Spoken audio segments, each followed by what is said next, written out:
My God, I hate trucks. The Philippines will send back thousands of tons of garbage to South Korea next week. That after the loads of trash slipped into a Mindanao port last year and were misdeclared. Despite this success, some groups also decry the Canadian trash still stranded here in the country. More on that from Rex Remitio. 6,500 tons of waste will make their way back to South Korea. The shipping will begin January 9th in a ceremony called Independence Day from Trash.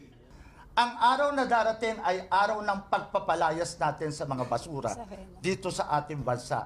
Tayo ay hindi basurahan, tayo ay makapangyarihang bansang may kapangyarihang magtapon ng basura pabalik kung saan nanggaling ito. The South Korean government has agreed to take the waste back and shoulder the transport cost worth more than 2 million pesos. The trash was shipped to the Mindanao International Container Terminal in Misamis Oriental Province in July last year. It was kept there for 6 months, posing health risk to residents living nearby. Port collector John Simon says these were misdeclared as, quote, plastic synthetic flakes. He says local consignee Verde Soco Philippines Industrial might face charges over the shipment. He adds the consignee failed to secure an import permit from the Environment Department. Kung meron nga lang batas sa pwede ko silang isama sa loob ng container, gagawin ko. No? Isasama ko sila doon, lumayas sila dito, hindi natin sila kailangan. The National Bureau of Investigation is going after other possible culprits. But environmental groups aren't done yet dealing with another long-standing issue. Over 100 container vans of trash are still on Philippine soil. These have been kept in Manila and Tarlac for more than 5 years now, with no immediate resolution in sight. Ito ay nagkaroon ng kaso, kaya kahit na ito ay nagkaroon na ng order para ibalik ang mga basura, meron ng order ang RTC, na ito ay order, ay hindi mailabas dahil ito ay ginawa na siyang ebidensya for the case. Environmental groups are hoping the government would be assertive of its right, regardless of the power and influence of a foreign entity. Rex Remitio, CNN, Philippines. Rescuers and volunteers in many parts of the Bicol region continue to clear areas devastated by Tropical Depression Usman. Others working to find and retrieve those buried in landslides.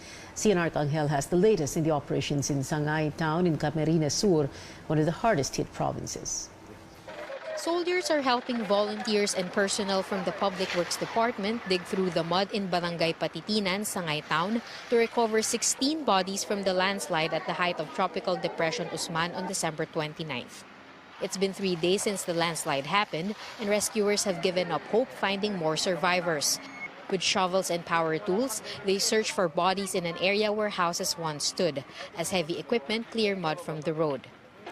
In good weather, vehicles can reach Sitio Garang from Sitio Igot here in Barangay Patitinan in less than 7 minutes.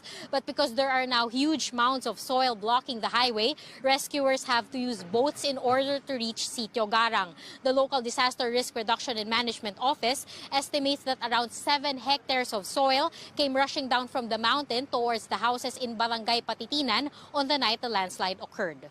Maricris de Villa is grateful for surviving with her 2-year-old son. The landslide buried their house. She remembers hearing booming sounds on the night of December 29th and seeing soil rush towards their house. Nag-flashlight po ako. Naku, bigla po akong nakita ko yung lupa po. Malapit na po sa ulo ko. Kinuha ko po agad ito. Winasa ko po yung plywood na ganito po kataas, gamit po ang siko ko. Ginanyang-ganyan ko po. Tinapon ko po siya sa kapinyahan.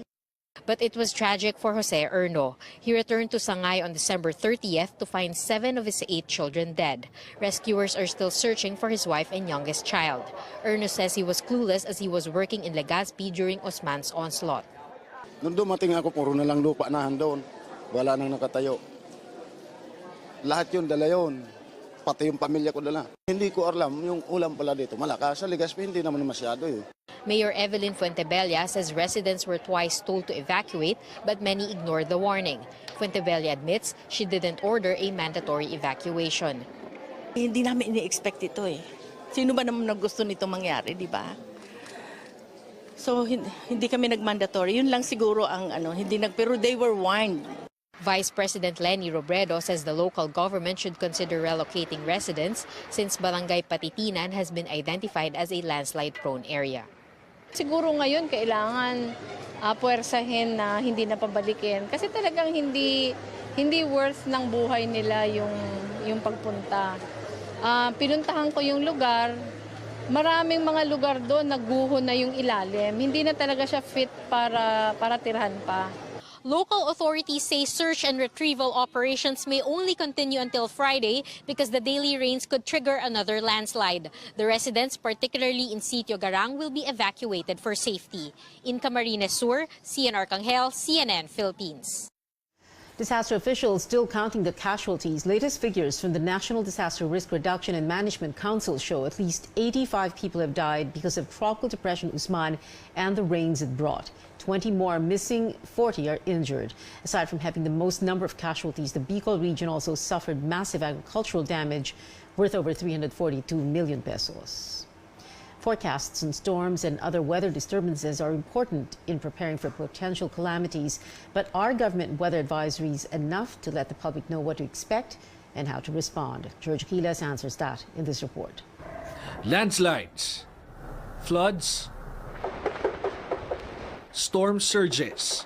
These usually come in the wake of storms, weak or strong, causing massive damage to property and loss of life.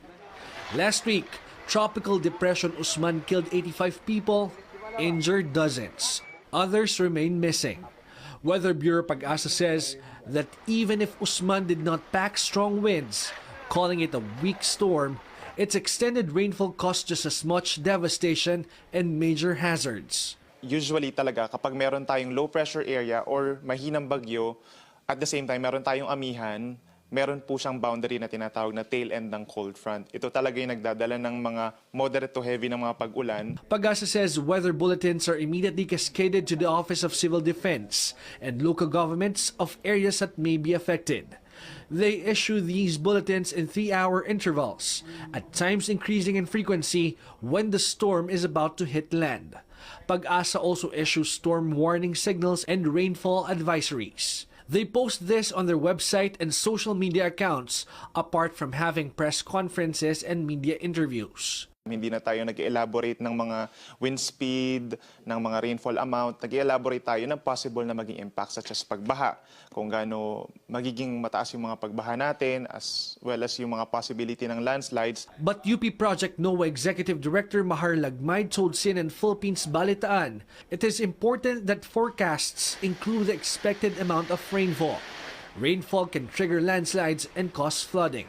Ang nagdadala ng baha at saka nung landslide ay yung dami ng ulan na walang kinalaman doon sa signal number. At dapat 1 day or 2 days in advance, dapat ma-forecast din yan. Bawat barangay or bawat munisipyo, nabibigay yung forecast ng dami ng ulan na pwedeng bumuhos. Lagmay also says beyond government warnings, people must also be aware of the safe zones to run to in case of evacuation. Like the landslide in Atonin Mountain Province in October in the aftermath of Typhoon Rosita. Dozens got buried under tons of soft soil. Survivors say they rushed inside the Public Works Department building thinking it was a safe refuge, not realizing that it would be their earthen coffin. Pag binigyan ka ba ng warning, alam mo ba kung saan ka pupunta? Hindi ba? Lalo na kung ikaw ay nandun sa mga malalayong lugar, mga bulubunduking lugar. Lagmay adds training in the barangay level are essential to prepare people to be ready and proactive whenever a storm hits. George Quiles, CNN Philippines. The National Police is confident they are close to solving the slay case of Ako Bicol Party List Representative Rodel Batocabe. Speaking to CNN Philippines, PNP spokesperson Chief Superintendent Bong Durana says the investigation is moving forward. Investigators looking into all possible angles, including politics. Durana says it is also possible that the New People's Army is behind the lawmakers' killing. What I can be sure of, there would be positive developments pretty soon Definitely, we are on top of the investigation. The investigation is progressing quite positively. There are a lot of encouraging results based on this investigation, and for sure you'll be hearing good news from the Philippine National Police. Today, probably tomorrow.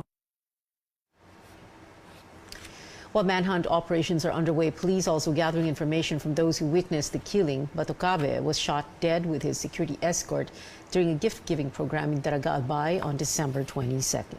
We've been interviewing a lot of witnesses.